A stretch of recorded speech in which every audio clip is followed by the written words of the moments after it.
le mythe de la sacralité du lien parental.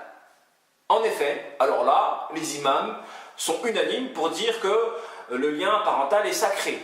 Le lien parental est sacré. Le lien parental est sacré. Or, quand il s'agit de dénoncer l'injustice d'un parent, là, silence.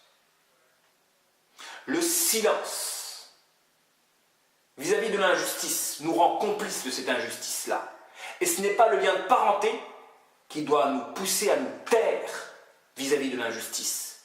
Cet enseignement est fondamental. Cette règle est fondamentale. On a le devoir d'enseigner aux gens que le lien parental n'est pas supérieur au désir de justice. Que ce n'est pas parce que nos parents sont injustes que l'injustice doit être acceptable. Non, ce n'est pas parce que nos parents sont injustes que l'injustice doit être acceptable.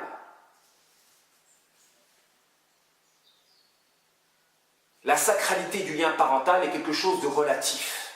Elle est quelque chose de relatif. Les parents sont certes sacrés. Les liens du sang sont certes sacrés. Tant qu'ils ne nous poussent pas à fermer les yeux sur des injustices. Celui qui dit le contraire est un protecteur de l'injustice. Et Shaitan est le plus grand des gagnants quand il arrive à nous pousser à fermer les yeux vis-à-vis des injustices à cause du lien parental. Donc il aura utilisé quelque chose de bien afin de faire valoir quelque chose de mal, l'injustice. Et c'est en cela où il peut nous rendre dépendants de ce qui nous détruit. La dépendance vis-à-vis de ce qui nous détruit, c'est le rêve du diable. Et il peut le faire moyennant la bonté d'entretenir un lien parental quand ce lien parental-là est toxique.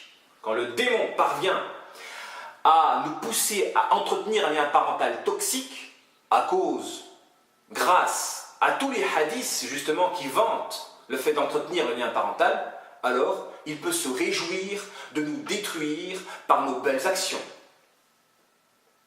Et c'est l'une des plus grandes victoires du démon, que de se réjouir à nous détruire par les belles actions que nous allons accomplir. Non, le lien parental n'est pas absolument sacré. D'ailleurs, le statut de tuteur pour le père tombe quand celui-ci ne pratique pas la prière. Selon le Cheikh Al-Uthaymin, par exemple, entre la foi et la mécréance, il y a l'abandon de la prière. Comment voulez-vous qu'un père soit le tuteur de sa fille, donc protecteur des intérêts de sa fille, quand lui-même ne craint pas son Seigneur? Donc, le statut et les droits d'un parent sont relatifs à son lien avec Allah subhanahu wa ta'ala. Quand ce parent-là est un pervers ou un désobéissant, les droits qu'Allah lui a accordés sur sa progéniture peuvent tomber en conséquence. Donc les droits qu'Allah a accordés à des parents sur la progéniture est relatif au respect des devoirs de ses parents vis-à-vis d'Allah subhanahu wa ta'ala. C'est important de mentionner cette règle-là. Les droits des enfants vis-à-vis des parents sont relatifs aux devoirs des parents vis-à-vis d'Allah subhanahu wa ta'ala. Quand vous avez des parents qui sont injustes à l'endroit des droits d'Allah subhanahu wa ta'ala ou à l'endroit des droits des enfants eux-mêmes, alors la sacralité du lien parental peut tomber. Et il est important de le mentionner afin de déconstruire ce mythe par lequel justement Shaitan s'est frotté les mains.